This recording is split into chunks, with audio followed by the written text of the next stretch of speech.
Assalamualaikum warahmatullahi wabarakatuh. Salam sejahtera bagi kita semua. Salam Pramuka. Halo adik-adik Pramuka, jumpa lagi bersama saya Kak Dede. Nah, di kesempatan kali ini kita akan belajar tentang bagaimana awal mula sejarah berdirinya Pramuka di Indonesia.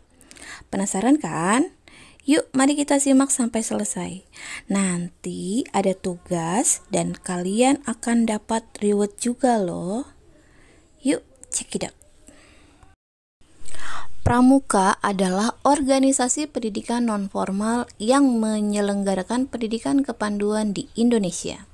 Bagaimana sejarah lahirnya Pramuka di tanah air? Kali ini Cerita Pagi akan mengulasnya secara singkat. Pramuka merupakan singkatan dari Praja Muda Karana yang memiliki arti rakyat muda yang suka berkarya. Dalam dunia internasional, Pramuka disebut sebagai istilah kepanduan atau Boy Scout. Sejarah Pramuka di Indonesia tidak terlepas dari gagasan sosok Baden-Powell yang merupakan bapak pandu sedunia. Lord Robert Baden-Powell of Kilwell menuliskan pengalaman dalam pembinaan remaja di negara Inggris yang kemudian tumbuh berkembang menjadi gerakan kepanduan atau kepramukaan. Ide cemerlang Baden-Powell yang ditulis dalam buku Scouting for Boys menyebar ke berbagai negara, termasuk ke Belanda dengan nama Pathfinder. Oleh orang Belanda, gagasan itu dibawa ke Hindia Belanda atau Indonesia yang merupakan daerah jajahannya. Kemudian didirikanlah organisasi bernama Nederland Indische Padvinder Vereniging atau Persatuan Pandu-Pandu Hindia Belanda. Kemudian, sejarah telah mencatat bahwa gerakan pramuka atau kepanduan turut berperan aktif dalam Kongres Pemuda pada tanggal 28 Oktober 1928 yang mencetuskan Sumpah Pemuda, sehingga kepanduan Indonesia semakin berkembang.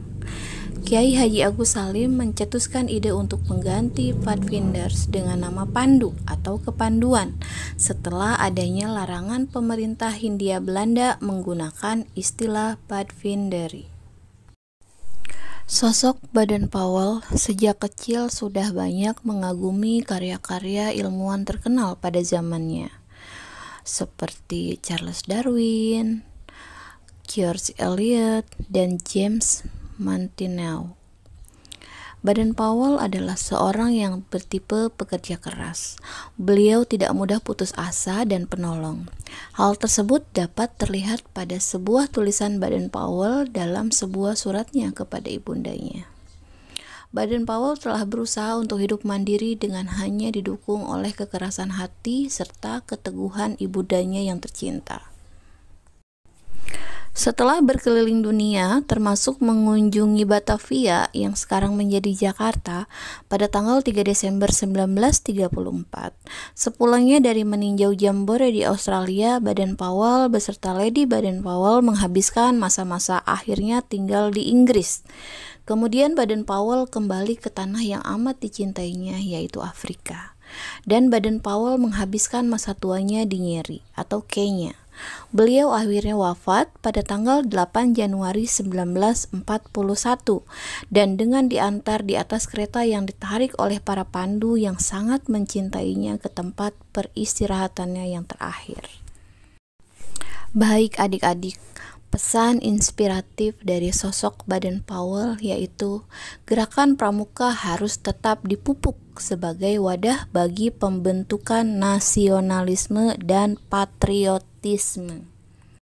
Adik-adik, dalam rangka memperingati Hari Pramuka, reward untuk kalian adalah tugas sebagai berikut. Semoga kisah Baden-Powell hari ini bisa menginspirasi kalian untuk tetap semangat. Akhirul kalam, billahi taufiq wal hidayah. Wassalamualaikum warahmatullahi wabarakatuh.